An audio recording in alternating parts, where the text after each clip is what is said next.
بسم اللہ الرحمن الرحیم.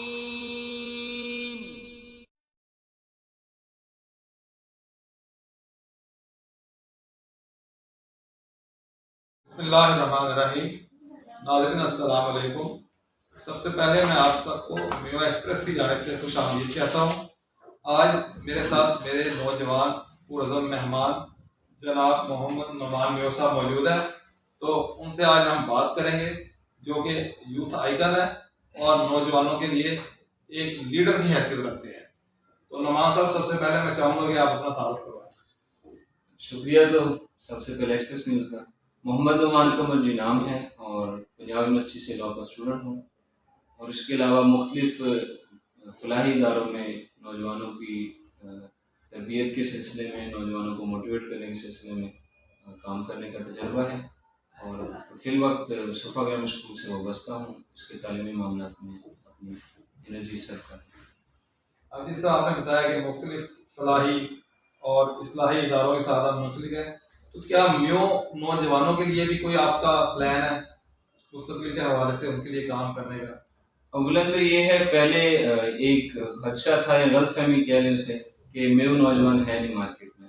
پہلے یہ عموماً مجھے رہتا تھا، لیکن اللہ کا بڑا فضل ہوا کہ جب مختلف علاقہ جات میں ٹریول کیا، خاص بالخصوص لاہور میں اور اوورآل پنجاب بھر میں، جب مختلف اداروں کے ساتھ کام کرنے کا موقع ملا تو ایک بڑی تعداد نوجوانوں کی مجھے نظر آئی فیلڈ میں، اور بڑے ایکٹیو تھے، ہر فیلڈ میں بہت آگے تھے.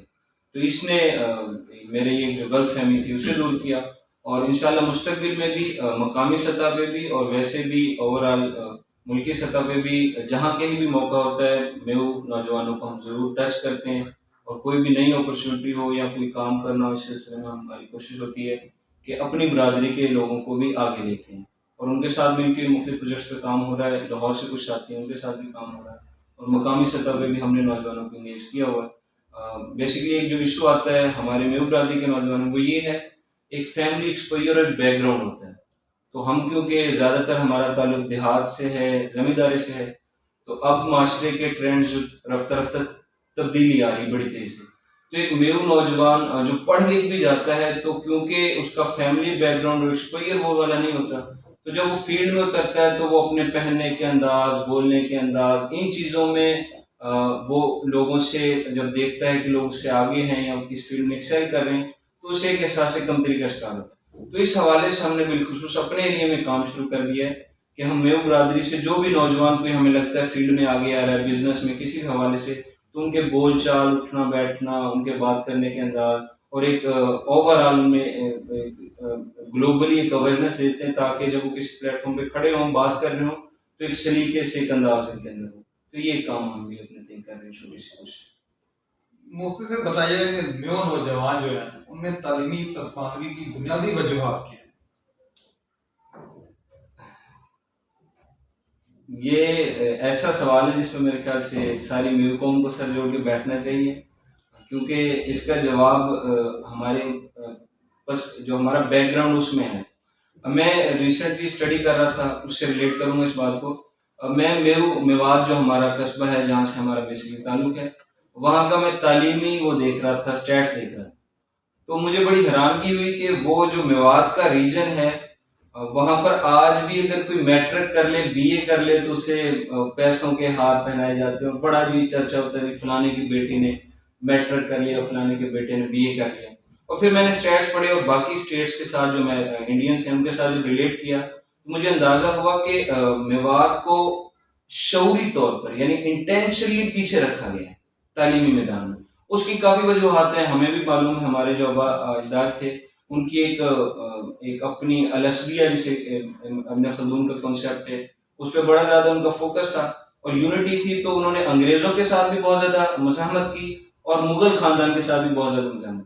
تو یہ دنیا میں اصول ہے، جو قوم ریزسٹنس شو کرتی ہے اور مفاہمت کے اصول پہ نہیں چلتی، تو جو لیڈنگ پوزیشن پہ ہوتی ہے حکمران طبقہ تو انہیں شعوری طور پر انہیں پیچھے رکھتا ہے، آگے نہیں آنے دیتا. کیا آپ سمجھتے ہیں کہ تعلیمی پسماندگی میں ہماری سماجی روایات نے بھی کوئی کردار ادا کیا، اور بالخصوص جہیز کی روایت رسم؟ اب سے کچھ عرصے پہلے تو یہی تھا بوڑھے بڑوں کا کنسیپٹ. ہماری سماجی روایت الحمدللہ ہمارے بہت اچھی ہیں، خاص طور پہ ہمارے جو ایک دوسرے کی غم خوشی اور یہ والے معاملات بہت اچھے ہیں ہماری اوور آل ہماری برادری میں. لیکن اس میں تعلیم نے کس حد تک کردار اس میں روکا ہے وہ میں اس پہ یہی کہہ سکتا ہوں کہ اب سے کچھ عرصے پہلے یہی رواج تھا کہ کیا کریں گے پڑھ کے, کسی کی نوکری کر کے کیا کرنا ہے, اپنا زمیندارہ ہو. اب چیزیں بدل چکی ہیں. اب اس حوالے سے والدین میں بھی شعور آ گئی. یعنی جو اب کا والد ہے چاہے وہ ان پڑھ ہے لیکن اس کی میری اپنی فیملی میں یعنی ہماری کو فیملی بہت زیادہ پڑھی نہیں ہے. والدہ تو بالکل ان پڑھ ہیں, والد صاحب نے پھر بھی میٹرک کر رکھی ہے پھر تو انہوں نے ہمیں پڑھایا اور ماشاء اللہ سے ساری فیملی ماسٹر ہے. تو یہ ایک تبدیلی آئی ہے اور آنے والے وقت میں آپ دیکھ رہے ہیں بلکہ اب تو آپ چلے جائیں بڑی بڑی آگے. مجھے حیرانگی ہوتی تھی کہ امریکہ تک ہر فیلڈ میں برادری کے لوگ اتنے ایکسل کر گئے, یقین نہیں ہوتا اس حوالے سے. رہی بات جہیز کی تو اس پہ میرا موقع بالکل مختلف ہے. میری ذاتی رائے ہے, ممکن ہے آپ کو اس سے اختلاف بھی ہو اور میرے گھر والوں کو بھی اس سے اختلاف ہو سکتا ہے کیونکہ اس پہ میں اکثر بات بھی کرتا ہوں. تو اولا دو چیزیں, کسی بھی مسئلے کو لے کے مختلف پہلو سے اس کا جائزہ لینا چاہیے. جب بھی اس موضوع پہ بات ہوتی ہے تو بہت سے لوگ اس کے معاشرتی اسپیکٹس پہ بات کرتے ہیں کہ سماجی طور پر معاشرتی طور پر بہت زیادہ اس کے نقصانات ہیں. تو میں معاشرتی نقصانات سے اول جس چیز کو رکھتا ہوں وہ ہے ہمارا دین. ہمارے دین نے اس پہ کیا رائے لی ہے. اولاً تو آپ جب بھی بات ہوتی ہے دیکھیں, آپ نے اگر کسی بیماری کا علاج کرنا ہے نا تو پورا کریں, آدھا علاج نہیں ہے. آدھا جب بھی ہمارے بزرگ بیٹھتے ہیں کسی بھی برادری کے محفل میں بیٹھ جاؤ اور جی جہیز نہیں لینا چاہیے, جہیز بڑی بری لعنت ہے. ابھی بھی میں دیکھ رہا ہوں سوشل میڈیا پہ پوسٹیں چل رہی ہیں جہیز پہ. کسی نے کوئی یونائٹڈ نیشنز کی کوئی آرگنائزیشن نے ایک تصویر کشی کی ہے جہیز کی, اس میں بیٹا بیٹھا ہوا ہے ریڈی پہ اور نیچے آگے عورت ہے, بڑا ایک ماحول بنایا. تو اس پہ بھی ہر بندہ اپنا فلسفہ جھاڑ رہا ہے. تو اس کی پوری بات کریں, اولاً تو ہمارا جو شادی کا پورا نظام ہے اس پہ آپ کو ری تھنک کرنا پڑے گا. آپ کی شادی کس طرح ہوتی ہے؟ آپ کی شادی میں سب سے پہلے یہ ہے نکاح پہ اگر بات کریں یا اس سے پہلے بھی جو بات کریں وہ یہ ہمارے رشتے کس طرح طے ہوتے ہیں. ہمارے رشتے طے ہوتے ہیں کہ جی فلانے کا بیٹا فلانے کی بیٹی. یہ معاملہ بالکل اس طرح جیسے آپ منڈی میں چلے جائیں, میرے ہاتھ میں پیسے ہیں, میں نے گائے پسند کرنی ہے, میری گائے کے 2 سینگ, اس کے 1 دم, اس کے سینگ ایسے, اس کی آنکھیں ایسی.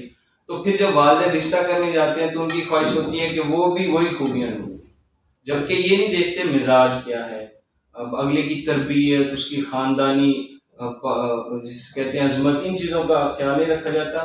بیٹے والے دیکھتے ہیں کہ بیٹی ڈاکٹر ہے, انجینئر ہے, وہ ساری باتیں آپ سب کو پتہ ہے. اس طرح تو ہوتے ہیں ہمارے رشتے. اس میں رہی پھر ہماری جو شادی ہوتی ہے, شادی کس طرح ہوتی ہے؟ سب سے پہلے جی آپ نے برڈن ڈالا باپ پہ. باپ پہ کیا برڈن ڈالا ہے؟ باپ پہ آپ نے یہ برڈن ڈالا ہے کہ اولاً تو اس نے اپنی بیٹی دے دی آپ کو, جو کہ بہت بڑا کام ہے, بیٹی آپ کو دے دی. اب آپ کیا کر رہے ہیں؟ آپ نے کیا مانڈا. ہماری یہ سماجی ایک روایت ہے, اسے برقرار رکھنا چاہیے, یعنی میں اس کے قطعاً خلاف نہیں مانڈے, لیکن ہم نے تو ایک چھوٹا سا مانڈا کیا اور سب کو بلا لیا اور کھانا کھلا. اب مانڈے میں بھی کیا نیا کنسیپٹ ہے, خاص لوگوں کو بلا. اور جب جاتے ہیں بیٹی والوں کی طرف تو پھر آپ لشکر کشی کر دیتے ہیں, اور وہ دور کا رشتہ دار, وہ بھی رشتہ دار, آپ نے سارا کنبہ اٹھا کے لے گئے. دین میں لفظ برات کے لیے عربی لغت میں کوئی لفظ نہیں, پوری عربی لغت میں برات کے لیے کوئی لفظ نہیں, اور نہ ہی یہ کہیں کنسیپٹ موجود ہے. برات کے لیے جب لفظ نہیں ہے تو آپ کی جہیز تو بڑی دور کی بات ہے. اب ہمارے یہاں جب بھی جہیز پہ بات ہوتی ہے تو لوگ روایت لے کے آتے ہیں حضرت رضی اللہ عنہ, حضرت فاطمہ رضی اللہ عنہ کی ماں سے شادی کی, کہ آپ صلی اللہ علیہ وسلم نے جب حضرت علی رضی اللہ عنہ سے شادی کی, حضرت فاطمہ رضی اللہ عنہ نے تو جہیز لیا تھا وہ اس دور کے مطابق سادگی سے, جو ایک مسلح اور اس قسم کی چیزیں نہیں. تو بھائی یہ چیز بھی اپنی غلط فہمی دور کر لیں. نبی پاک صلی اللہ علیہ وسلم کی 4 بیٹیاں تھیں, ٹھیک ہو گئی, ان میں سے صرف ایک کے متعلق ہمیں ملتا ہے, وہ حضرت فاطمہ رضی اللہ عنہ کے متعلق. وہ بھی اس وجہ سے کیونکہ عرب معاشرے میں کفیل کا ایک کانسیپٹ ہے. حضرت علی رضی اللہ تعالیٰ عنہ نبی پاک صلی اللہ علیہ وسلم کے زیر کفالت تھے, تو آپ صلی اللہ علیہ وسلم نے جو وہ سامان دیا تھا وہ بیسیکلی اپنے بیٹے کے لیے دیا تھا, کیونکہ وہ زیر کفیل ہوتا. بیٹی فاطمہ بغیر جہیز کے, بغیر کسی اس کے, کیونکہ حضرت علی رضی اللہ تعالیٰ عنہ بھی آپ صلی اللہ علیہ وسلم کے زیر کفیل تھے, تو یہ بیٹے کو سپورٹ کیا تھا. وغیرہ 3 بیٹیاں ہیں آپ صلی اللہ علیہ وسلم, ان کو کسی کو دیا ہو تو بتا, کسی کو اتنا ہی کچھ دیا ہو, کوئی گھڑا دیا ہو, کوئی مسلح دیا ہو, تو اس کا کسی قسم کا کوئی کنسیپٹ نہیں ہے. شادی کا سمپل سا فارمولا ہے, وہ یہ ہے نکاح ہو اور نکاح بھی مسجد میں. آپ کی مساجد کے ساتھ جو آپ نے کر چھوڑا, کھیر کر دی ہے, وہ کہتے ہیں جب برائی بہت زیادہ بڑھ جائے نا تو پھر اسے جب پکڑنا ہے تو بڑی گچے سے پکڑنا. اگلن آپ کا نکاح مسجد میں سادگی کے ساتھ. اب کیا ہوتا ہے, مولوی بیچارے نے فائل اٹھائی ہے اور جا رہا ہے شادی حال میں ڈی جے چل رہا ہے, اور مولوی صاحب کو دیکھ کے تھوڑی سی دیر کے لیے ڈی جے بند ہو گیا, مولوی آ گیا, ڈی جے بند ہوا, مولوی صاحب نے آگے جی کچھ کلمات پڑھے ہیں. اس کلمات کے بعد پتہ نہیں کیا ہوا کہ لڑکا اور لڑکی جو دونوں نامحرم تھے تھوڑی دیر پہلے اور محرم ہو گئے, ایک دوسرے کے زوجین بن گئے, چادریں ہو گئی ایک دوسرے. اب میرا سوال یہ ہے, مجھے بتاؤ کہ وہ ایسے کیا کلمات تھے, ایسا کون سا جادو کا کوئی منتر پڑھا کہ وہ دو جو نامحرم تھے وہ محرم ہو گئے.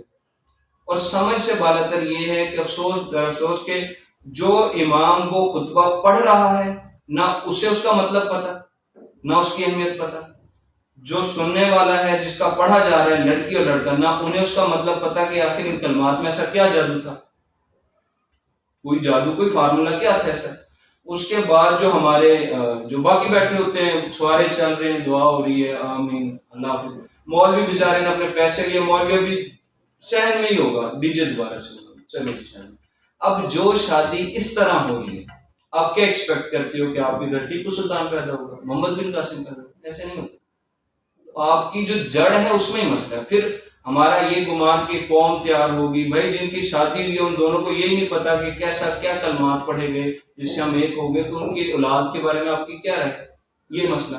تیسرا مسئلہ رہ جاتا ہے کہ سرے سے ہمارے ہاں وہ سنت جو آپ سے میں فرمایا کہ ولیمہ کرو چاہے ایک بکرا, یعنی خاص لوگ ولیمے کا کنسپٹ. اب کچھ پڑھے لوگ لکھے لوگ, یہ بڑی خوشائن بات ہے, اب یہ رواج قائم ہوا ہے کہ لوگوں نے ولیمہ کرنا شروع کیا, جو کہ سنت تھی.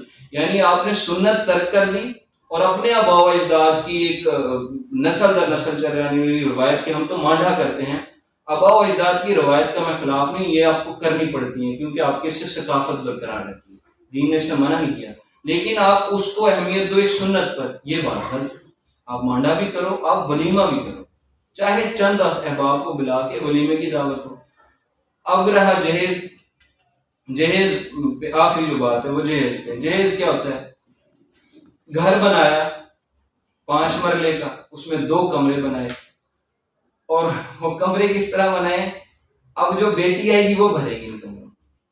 یعنی سمجھ سے باہر ہے یہ بات کہ اگر آپ کا بیٹا اتنا ہی ترم خواہ ہے تو وہ خود کما کے اپنے پیسوں سے رکھے اس میں دے. اب یہ بات اگر کسی میں بھی اپنے والدین کو کہوں, وہ جی فلانا ناراض ہو جائے گا, فلانے کا مسئلہ, فلانا کیا کہے گا, فلانا, کوئی کچھ نہیں کہتا. یہ کام ہے اگر ختم کرنا ہے تو اس کا علاج ہی ہے کہ جب کوئی برائی بہت زیادہ بڑھ جائے تو اس کے خلاف جو اٹھنا ہے وہ بڑی دھڑلے سے اٹھنا ہے, کہ ایک دفعہ نیچے سے اتار کے رکھ دیں اس کو. آخر میں نمان صاحب, آپ نوجوانوں کو کیا پیغام دینا چاہتے ہیں؟ ماشاءاللہ آپ نے بڑے وسیع و بلیغ انداز میں جو ہے نا روایات کی اور جہیز کی دانت بھی اور تعلیم کے بارے میں بھی بتایا, تو آخر میں آپ کیا پیغام دینا چاہیں گے؟ میرے نوجوانوں کو یہی پیغام ہے جی, جو میرا عام باقی نوجوانوں کے لیے, پوری پاکستان قوم کے لیے یہی ہمارا پیغام ہوتا ہے. جس صدی میں آپ کھڑے ہیں یہ 21ویں صدی ہے, اس صدی میں 2 چیزیں ناگزیر ہیں. اگر یہ نوجوانوں کو اس عمر میں پتہ چل جائیں جو میری ہے یا اس سے مجھ سے کم ہے یا تھوڑے سے پڑھے, 2 چیزیں اس صدی میں ناگزیر ہیں, ایک طاقت اور دوسری دولت. اقتدار اور دولت کا مہذب ہاتھوں میں ہونا ناگزیر اس صدی. میں قطعاً آپ کو نہیں کہہ رہا کہ اپنے اندر دولت کی ہوس پیدا کرو, قطعاً یہ نہیں کہہ رہا کہ اپنے اندر آپ اقتدار کی ہوس پیدا کرو, لیکن میں یہ بات کہہ رہا ہوں کہ یہ دونوں چیزیں ناگزیر. اس کی سادہ سا فارمولہ ہے, میرے ہاتھ میں اقتدار اور دولت ہتھیار کی مانند ہے. اگر وہ ہتھیار کسی مہذب ہاتھ میں ہوگا تو اس سے کیا کرے گا, وہ لوگوں کی مدد کرے گا, خیرات کا کام کرے گا, لوگوں میں بھلائی پھیلائے گا, خیر کی دعوت دے گا, برائی سے روکے گا. اور اگر یہ ہتھیار کسی غیر مہذب لٹیروں, گنڈوں, بدماشوں, چوروں, ڈاکوں کے ہاتھ میں ہوگا, پھر وہ اس ہتھیار کے زور پر لوگوں کی بیٹیوں کی عزتوں کو لوٹے گا, قبضے کرے گا, ملک میں افراتفری پھیلائے گا, یہ سارے معاملات ہوگا. تو اس لیے یہ بنفس نفیس، اگر یہ میں ہتھیار کہہ رہا ہوں، یہ ہتھیار بنفس نفیس کچھ بھی نہیں، اس کے ہاتھ پہ ڈیپینڈ ہے. اگر یہ نیک ہاتھوں میں ہوگا تو اس سے یقیناً خیر کا کام ہوگا، اگر یہ برے ہاتھوں میں چلا گیا تو اس سے برائی کا کام ہوگا. اب میرے یہ نوجوانوں کو یہی پیغام ہے، کوشش کرو ان میں سے کوئی ایک ہتھیار آپ کے ہاتھ میں ہو اور اس سے بھلائی کا کام کرو. مجھے امید ہے کہ جو اہل خیر ہوتے ہیں ان کے قدم ہمیشہ خیر کی طرف ہوتے ہیں. تو اللہ آپ کو ان میں سے کوئی ایک ہتھیار دے. میں قطعاً اس کی حوث نہیں پیدا کر رہا، لیکن میں جو چیز سمجھانا چاہ رہا ہوں یہ ہے کہ ناگزیر ہے. نیک لوگوں کے ساتھ اس صدی میں مسئلہ یہ ہوا کہ انہوں نے چادر اوڑھی اور وہ اپنے گھر میں بیٹھ کے مصلی بچھایا اور تسبیح پھیرنا شروع کیا. سادہ سا فارمولہ ہے، میں آپ سے کہتا ہوں یہ دیوار گرنے والی ہے اور اس کے نیچے ایک چھوٹا سا بچہ. تو ایک سمجھدار آدمی کا فی الوقت کیا بنتا ہے؟ کیا میں اپنے مصلی پہ بیٹھ کے تسبیح پڑھتا رہوں اور دیوار گرے اور بچہ مر جائے، یا مجھے ایک تسبیح تھوڑی دیر کے لیے چھوڑنی پڑے گی اور مجھے اس بچے کو یا دیوار کو ہاتھ لگانا پڑے گا، روکنی پڑے گی، یا پھر مجھے بچے کو نیچے سے ہٹانا پڑے گا. تو یہ اس وقت آپ کی پوری قوم پہ سمجھو ایک بلڈنگ عمارت گرنے والی ہے، پوری قوم اس کے نیچے دب جائے گی اگر آپ نہیں اٹھے. نیک لوگوں کے ساتھ یہی مسئلہ ہوا کہ وہ اپنی میں مست ہیں اور اپنی زندگی میں مگن ہیں، اور جو برے لوگ ہیں وہ دندناتے پھر رہے ہیں، ڈنکے کی چوٹ پہ برائی کر رہے ہیں، اچھے لوگ گھروں میں بیٹھ کے اللہ اللہ کر رہے ہیں. تو اللہ اللہ بھی کریں اور ساتھ میدان عمل میں بھی اتریں اور چیزوں کو اپنے ہاتھ میں لیں. میرا تو مختصر یہی ہے. بہت شکریہ نعمان میوا صاحب. میں امید کرتا ہوں کہ انشاءاللہ ہمارے میوا نوجوان جو ہے آپ کی قابل فخر باتوں سے استفادہ حاصل کریں گے، جو کہ یقیناً مستقبل میں کامیابی کی ضامن ہے. تو ایک بار پھر آپ کا شکریہ. جزاک اللہ. انشاءاللہ دوبارہ ملاقات. بہت شکریہ.